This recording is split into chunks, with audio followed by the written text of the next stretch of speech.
For decades, there was one sound that signaled you had truly made it in the world's most explosive economy: the deep mechanical growl of a Porsche Flat 6. Since 2001, Porsche enjoyed a near monopoly on the hearts and wallets of China's elite, with sales peaking at over 95,000 units just a few years ago.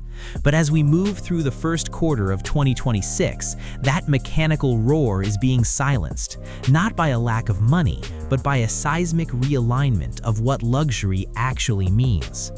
The numbers coming out of Stuttgart are, frankly, terrifying. In 2025, Porsche's global deliveries fell 10%, marking its worst performance since the 2009 financial crisis. But the real catastrophe is in China, where sales plummeted 26% year-on-year, dropping to just 41,938 vehicles. Think about that. For the first time in memory, China has been relegated to Porsche's third largest market, now trailing behind both the United States and Germany. But to understand the scale of this crisis, we have to look at the money. Porsche's group operating profit didn't just dip, it evaporated. It fell by a staggering 92.7%, from 5.64 billion euros in 2024 to just 413 million euros in 2025. Their return on sales, once the envy of the industry at 14.1%, collapsed to a marginal 1.1%. This wasn't just a slow year, it was a fiscal bloodbath. Much of this was driven by a massive 3.9 billion euro extraordinary charge, which included 2.4 billion for a major restructuring of their product strategy and 700 million to deal with US tariffs. Porsche is currently a company in the middle of a desperate, multi-billion euro U-turn.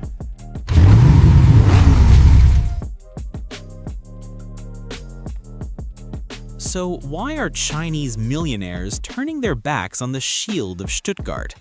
The answer lies in the rise of the 9 Series flagships, a new generation of domestic smart EVs that have successfully captured the luxury mantle through technological superiority rather than mechanical heritage.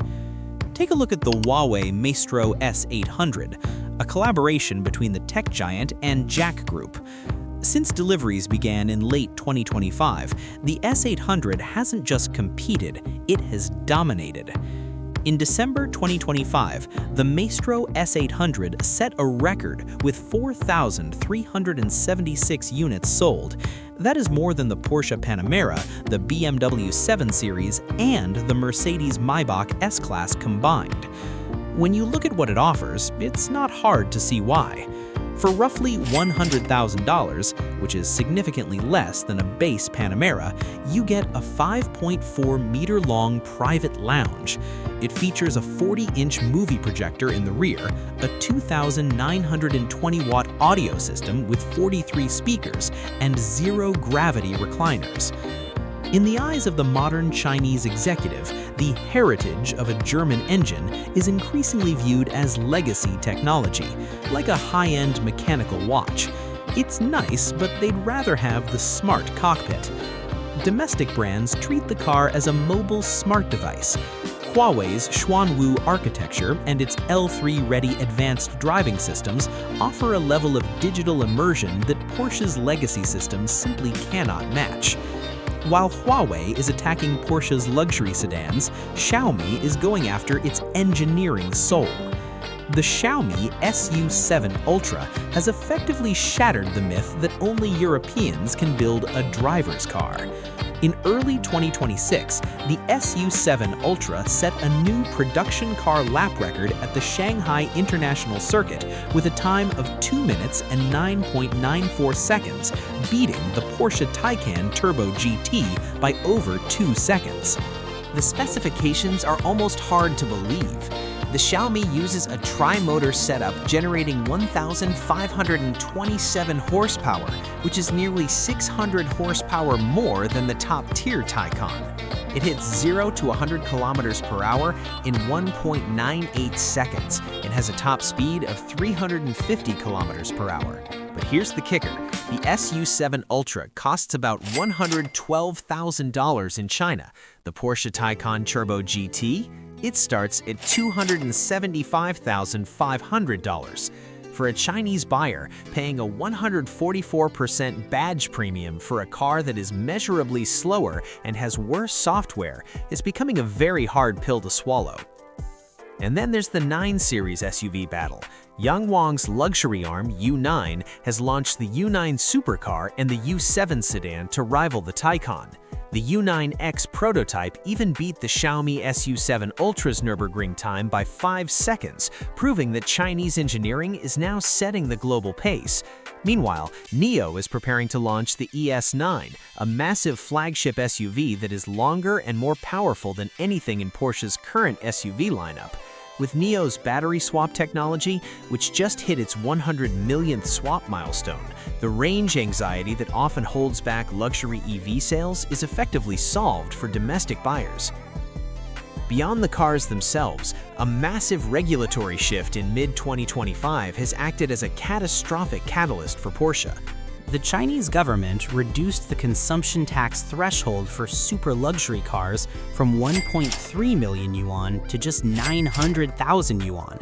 This single policy change pushed almost the entire Porsche lineup, including high-volume models like the Cayenne and Panamera, into a higher tax bracket.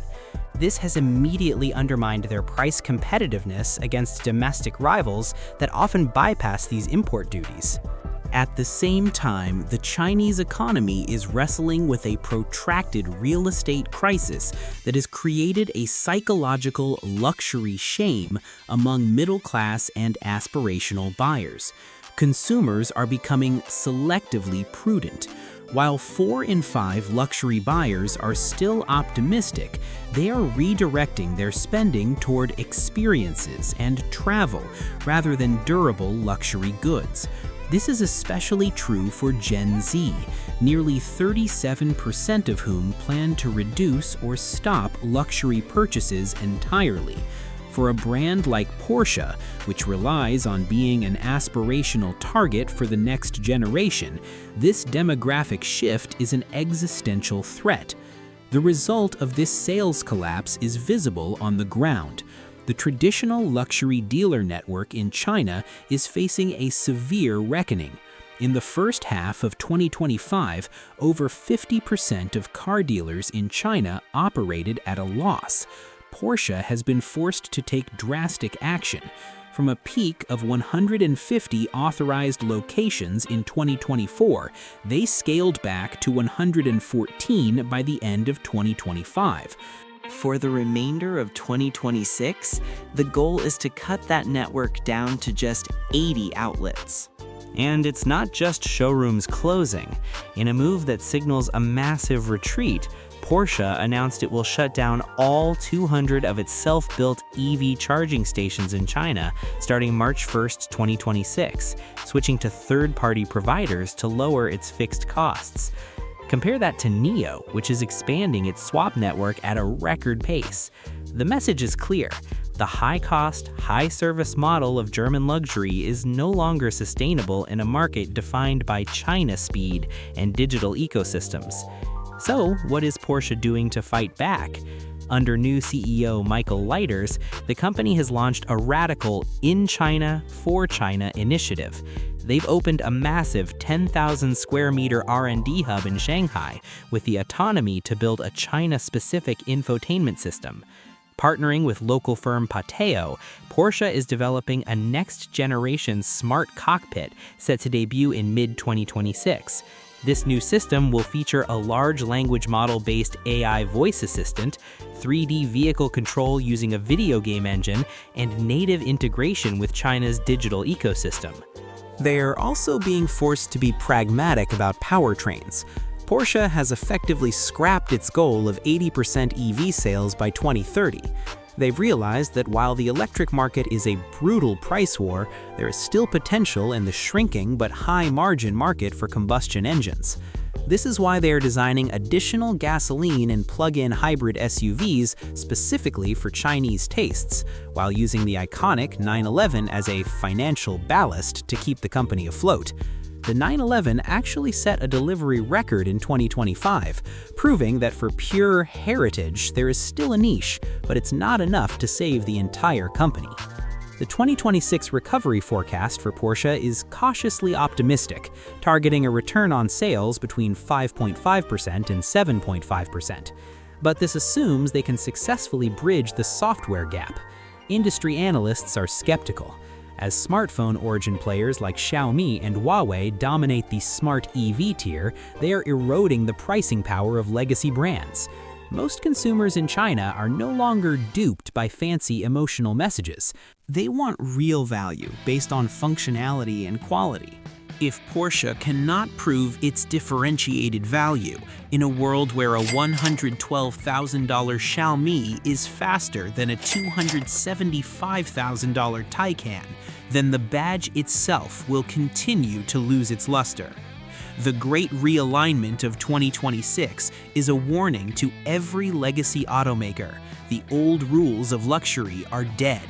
Mechanical engineering is no longer the moat. Software and digital ecosystems are. As Porsche enters the second half of 2026, the company faces a period of uncomfortable compromises. They are retreating from unprofitable segments, cutting their workforce, and slashing their dealer networks to maintain their margins. Whether they can regain the pulse of the Chinese market with their new Shanghai-developed tech will determine if Porsche remains a global icon or becomes a cautionary tale of disruptions inexorable logic. Is the German car industry facing its Nokia moment? The Nürburgring records are being broken by phone companies, and the flagship sales charts are being topped by tech giants. For Porsche, the Roaring '20s have turned into a fight for survival. Let us know in the comments, would you still pay double for a Porsche when a Xiaomi or a Huawei offers more power and better tech for half the price? Or is the soul of the brand something that software just can't replace? Thanks for watching, and we'll see you in the next deep dive.